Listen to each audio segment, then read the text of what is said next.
Isang pinagpalang araw sa inyong lahat. Tayo po'y magninilay sa salita ng Diyos, ang pinagmumulan ng awa at tawa ng ating buhay, ang salitawa.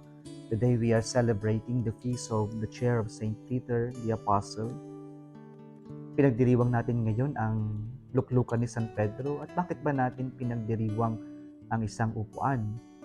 Ano bang significance? Bakit kailangan pa nating ipagdiwang ang isang upuan? Ang pinagdiriwang natin mga kapatid ay hindi lamang po yung ordinaryong upuan, kundi yung authority na ipinagkaloob kay Pedro bilang unang Santo Papa, unang tagapangalaga ng simbahang itinatag ng ating Panginoong Jesucristo.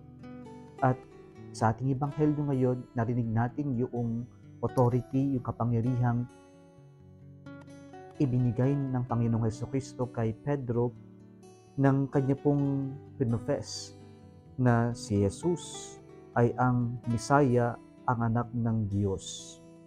At sabi niya, hindi ito galing sa iyo, kundi ito ay galing sa Ama.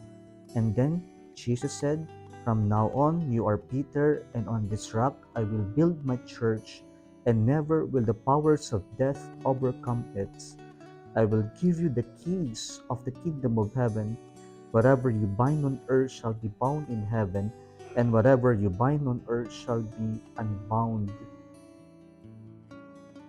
in heaven."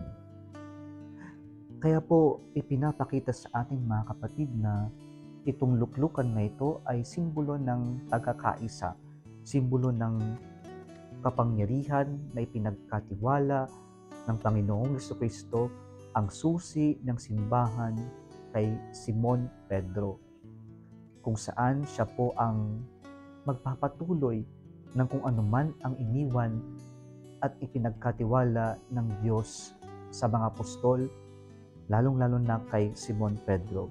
At ano ba yung kapangyarihan na ito? Hindi ito yung kapangyarihan na magsisigasigahan, kapangyarihan na magbibida-bidahan, kapangyarihan na nakakasakal.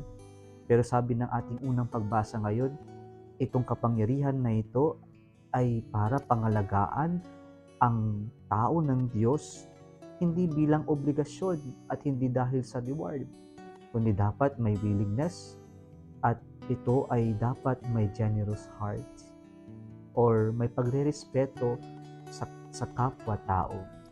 At ito po yung pinagdiriwang natin ngayon na sa luklukan ni San Pedro, ipinagkatiwala ng Diyos ang pangangalaga, pangangasiwa ng kanyang simbahan. At dahil po sa luklukan sa kapangyarihan na ito, ipinagpapatuloy natin kung anuman ang iniwan ng Diyos, ng Panginoong Jesucristo sa atin. Kaya maganda po na ating isama sa ating panalangin ngayon, lalong-lalo na ngayong panahon na ito ng ating Santo Papa na si Pope Francis ay mayroong pong karamdaman o yung kanyang physical na pangangatawan ay nangihina.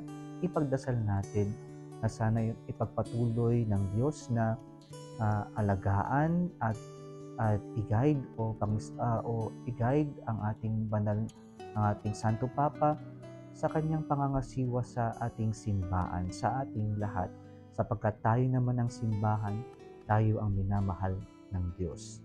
Kaya sa ating pagdiriwang ng luklukan ni San Pedro, ito ay ang ating pagpapahayag ng pananampalataya natin na totoo nga ipinagkatiwala ng Diyos kay Simon Pedro at sa mga apostol at sa Santo Papa at sa mga obispo ang susi para ipagpatuloy at pangasiwaan ang ating simbahan. Kung nagustuhan mo ang video na ito, huwag kalimutang mag-like, share at mag-subscribe sa Salitawa Facebook page and YouTube channel. Muli isang pinagpalang araw sa inyong lahat.